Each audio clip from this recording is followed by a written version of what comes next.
Hello and welcome to Firstpost special broadcast. India has successfully targeted and hit terror camps and hubs in Pakistan, avenging the April 22nd Pahalgam terror attack.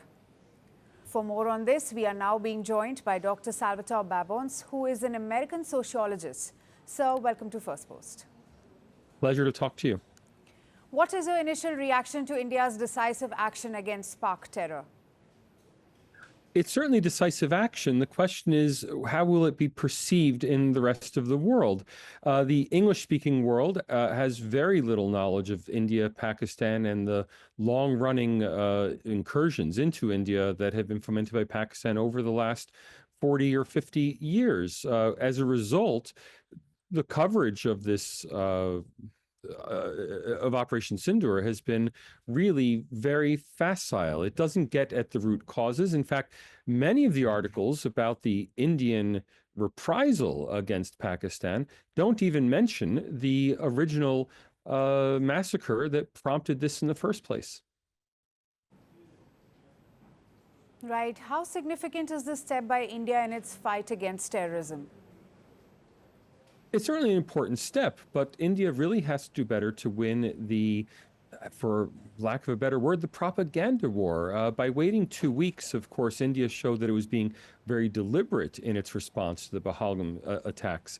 But the problem is that the world has moved on, so that in most of the world's headlines, this is appearing simply as an Indian airstrike on Pakistan, without the context that this is an airstrike not just to be punitive, not just to punish Pakistan, but in a way to enforce the law against Pakistani terrorists whom Pakistan itself refuses to discipline.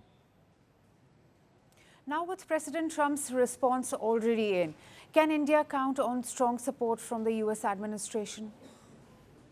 I'd like to see that, but I'm not sure that that is going to happen. Again, just because of the low level of information, Donald Trump repeated calls by the likes of UN Secretary General Antonio Guterres for both sides to show restraint, both sides to end the conflict.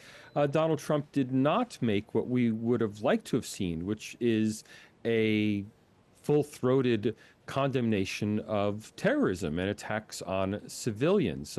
That is, there seems to be in the West a division between what happened 2 weeks ago at Pahalgam in Kashmir and what is happening today in response to that. And unfortunately, until the world becomes better educated about this conflict, the burden rests with India to make sure that the world understands that its actions are not just the aggressive actions of a country that has bad relations with its neighbor, but are in fact a law enforcement operation because its neighbor either tolerates or worse encourages terrorism. Also, how do you view Prime Minister Modi's approach to combating terrorism? The approach from the Indian side has been relatively measured.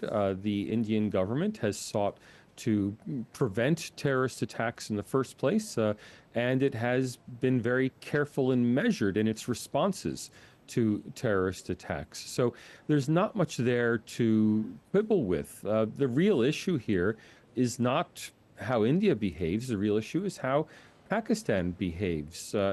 Pakistan, of course, offered to have a joint investigation of the attacks.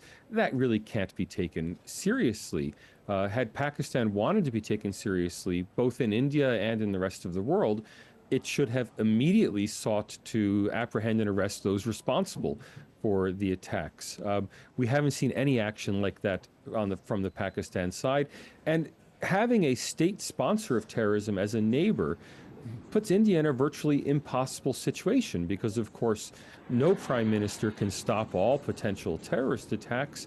But then when there are responses to those attacks, it ends up inevitably making India look like the aggressor. Speaking on the lines of behavior, after India's retaliation, is there a risk of further escalation from Pakistan?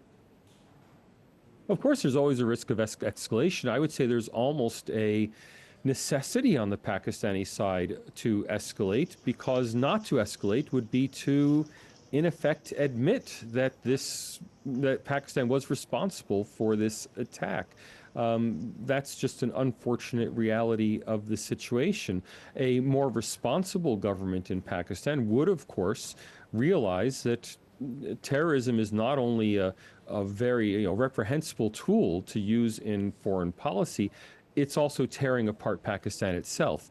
Unfortunately, we've not seen that kind of responsible leadership in Pakistan, either from the civilian side or from General Munir.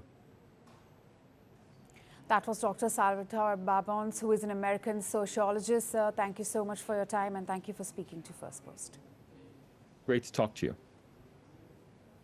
We will continue to track all updates and bring you the latest on India's strike against Pakistan and its terror. Thank you for watching. Stay informed and stay tuned to Firstpost.